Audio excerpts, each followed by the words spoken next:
another day, another vlog. For today's video nga po pala, ayan, dito tayo sa loob ng sasakyan ni Daddy Danny. Yes, Daddy Danny talaga yan. At pupunta nga po pala kami sa Himlayang Pilipino sa Quezon City. At syempre, dadalawin natin ng ating mga mahal sa buhay.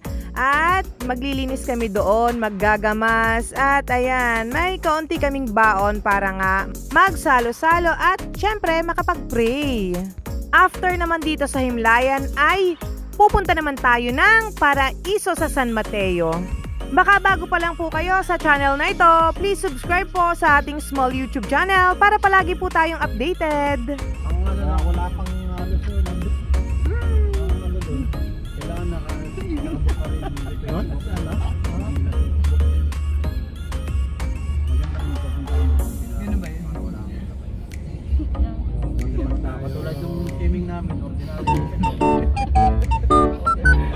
At dadalawin nga po pala natin ang Papa, Mama, Lolo, Lola at dalawang kapatid ni Papa Koy. Ayan. At syempre yun nga po pala ay syempre tatay at nanay ni Daddy Danny at saka kanyang kapatid at hipag at pati na rin po yung kanyang dalawang pamangkin.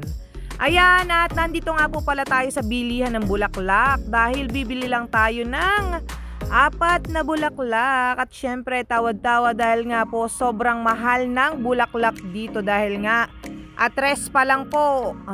Kaya talagang ang bulaklak po ay halos doble ang presyo. Minsan nga po ay triple pa. Dahil yung maliliit na yan ay sa kabila ay 150. Pero ang totoong price talaga niyan pag hindi piyestang patay ay 50 pesos lang. So, ito nga po pala yung binili ko at naka-discount tayo. Bali, binigay na lang po niya sa akin ng dalawa ay 150. So, lumalabas po na 75 dahil sa iba po, nakatabi nitong tindahan na yan ng mga bulaklak ay 100. Pinakamura na po iyon. Pero sa kanya po, kay kuya, binigay na po nila ng dalawa po ay 150 pesos. At syempre po kinuha na natin.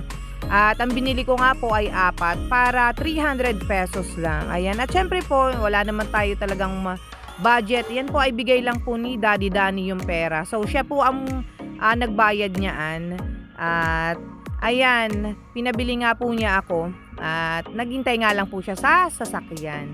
At yung iba nga po palang bulaklak doon ay 150 na po yung iba, tapos yung iba po ay mas mahal na. Ayan, at samahan nyo kami dito sa loob. Pakita ko po sa inyo yung ibang part po ng Himlayang Pilipino. At napakaganda po dito sa loob. Talaga pong presko po para ka ring nasa probinsya. Dahil mapuno at saka hindi po siya magulo. Ayan, at si Kurt nga po pala ay binigyan ng 500 pesos ng Daddy Danny niya. At mamaya daw po ay gagastusin niya pagpunta namin ng Riverbanks. Ang una nating pupuntahan ay ang puntod ni Lolo at saka nung dalawang kapatid ni Kokoy. Ayan, at maglilinis tayo at saka maggagamas, magtitirik ng kandila at syempre ibibigay natin yung bulaklak at magpipray. Ayan nga po pala, at bihira nga lang po dito makapunta. At syempre po kapag ka lang may time at saka pagka po ganito na piyesta ng patay, ay di syempre talaga pong kailangan ding dalawin or dumalaw. Okay, kaya mo yan?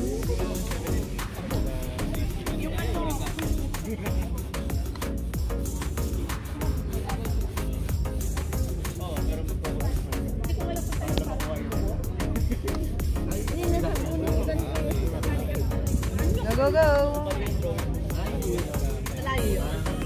Sige.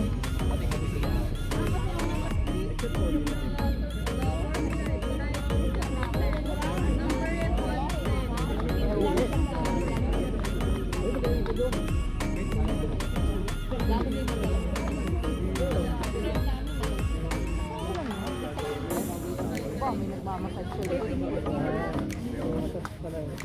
Okay, Daddy Danny. Hindi tapos pambigyan ng 500. Ayaw mo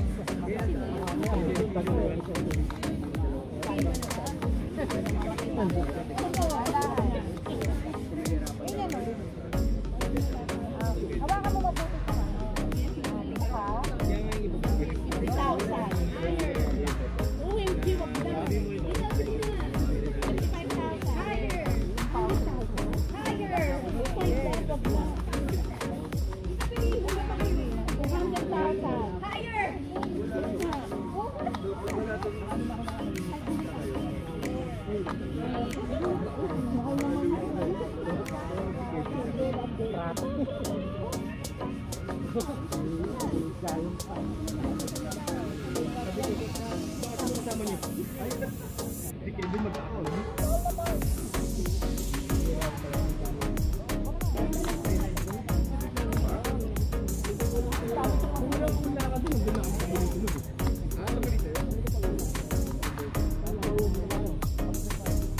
Bayan po at tapos na nating nalinisan at pwede na nga po at sisindihan na ni Coco yung kandila para talaga namang ready to pray na.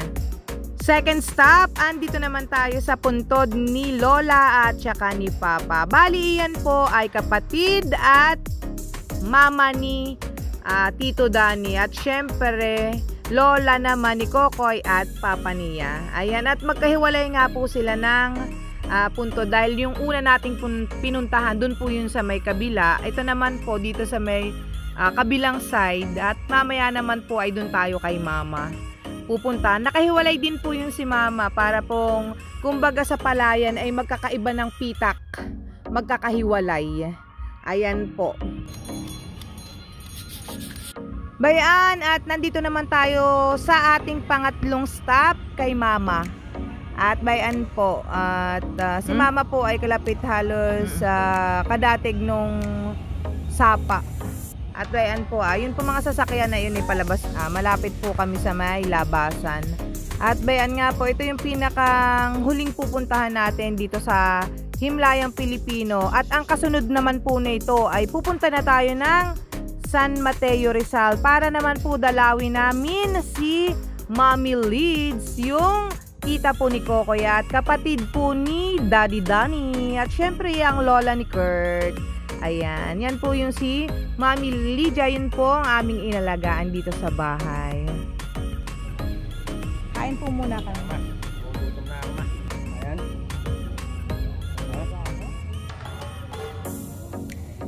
Mag-relax ka lang. Magantay ka kung anong mangyayari. Kumain ka. Oh, yun kunin mo. Oo. Ba't niya sumidok? Hindi kakain.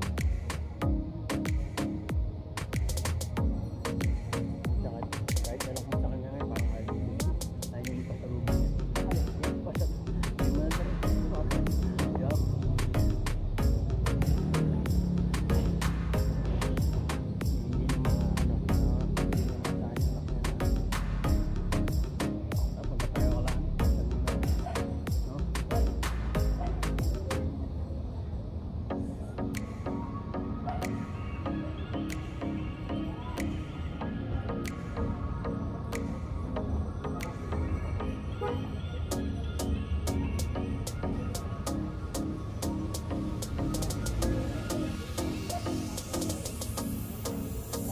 Kain po. Masarap pa.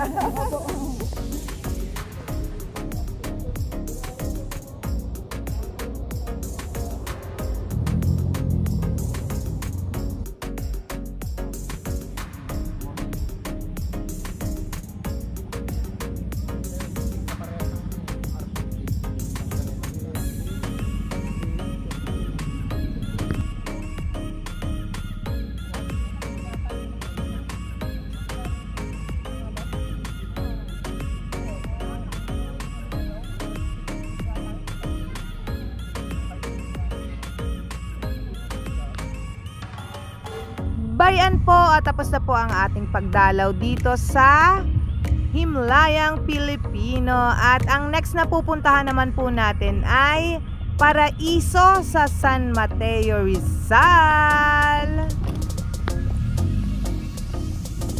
Ay, mama.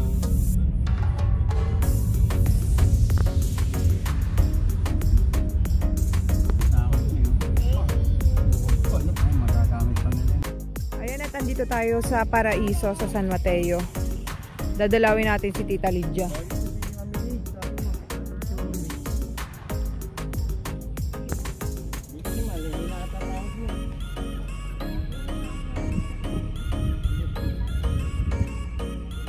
Nandun daw sa tapat ng puno. Ayun nata oh. Mami Lids. Hello Mami. Ayan at lumubog na. Lalim mo.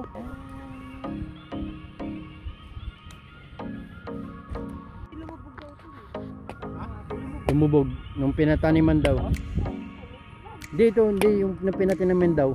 Hindi pa siksik yung lupa.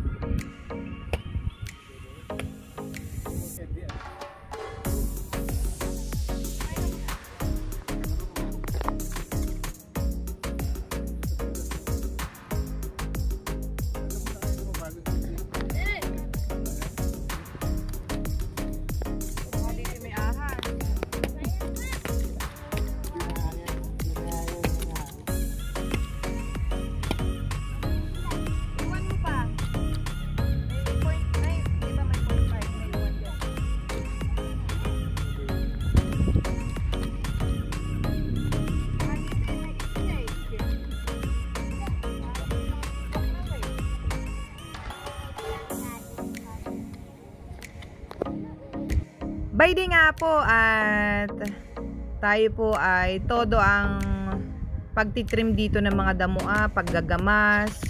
At dito po ay kakaunti lang po ngayon ang mga dumadalaw. Siguro po yung nakadalaw na nung A1 at saka ng A2.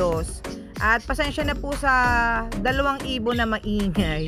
At bayan nga po at syempre ito ay San Mateo Rizal. Maganda po yung view din dito at makikita nyo po yung bundok.